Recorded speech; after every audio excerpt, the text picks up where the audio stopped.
खूप जणांना हा चित्रपट बोल्ड वाटतो, पण खरं सांगायचं झालं तर तो खूप प्रामाणिक आहे आणि कदाचित म्हणूनच तो आपल्याला आजही अस्वस्थ करतो. एक प्रेमळ संसार, एक छोटीशी इच्छा, एक निर्णय जो सगळंच बदलून टाकतो.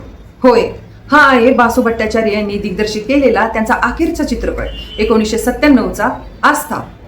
रेखा आणि ओमपुरी यांच्या अप्रतिम अभिनयाने सजलेला हा चित्रपट वरवर पाहता एका मध्यमवर्गीय कुटुंबाची गोष्ट वाटतो, पण प्रत्यक्षात तो आपल्या समाजाच्या बदलत्या मूल्यांवर कठोर प्रश्न उभे करतो.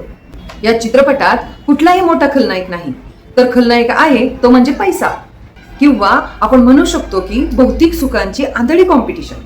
एका छोट्याशा इच्छेपासून सुरू झालेला प्रवास एका विवाहित स्त्रीला अशा वळणावर आणून उभा करतो जिथे तिचा प्रत्येक निर्णय तिच्या आत्म्याची परीक्षा घेतो.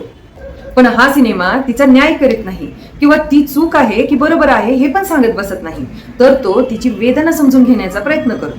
रेखाने साकारलेली मानसी ही तिच्या कारकिर्दीतील सर्वात धाडसी आणि भावनिक भूमिकांपैकी एक मानली जाते, तर ओमपुरी यांनी एका संवेदनशील पतीची भूमिका खूप वास्तववादी पद्धतीने साकारलेली आहे.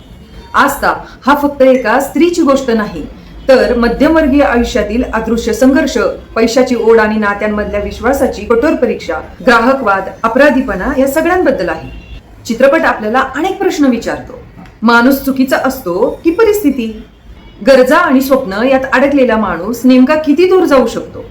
जेव्हा प्रेम आणि नैतिकता पैशांसमोर उभी राहतात तेव्हा नातं टिकतं की तुटतं? या सर्व प्रश्नांची उत्तरं शोधण्याचा प्रयत्न या चित्रपटाने केलेला आहे. शारंग देव यांच्या संगीतातील गुलजार यांनी लिहिलेली लबो से चूम लो, आंखों से थाम लो मुझको आणि तन पे लगती कांच की बूंदे ही गाणी श्री राधा बॅनर्जी यांच्या खोल आणि गंभीर आवाजामुळे खूपच सुंदर वाटतात. जर तुम्हाला मनाने अनुभवायचा सिनेमा पाहायचा असेल तर आस्था हा सिनेमा नक्की पहा. तो युट्यूबवर पाहण्यासाठी अवेलेबल आहे. अशा सुंदर चित्रपटांच्या विश्लेषणासाठी माझ्या चॅनलला लाईक आणि सबस्क्राईब करा.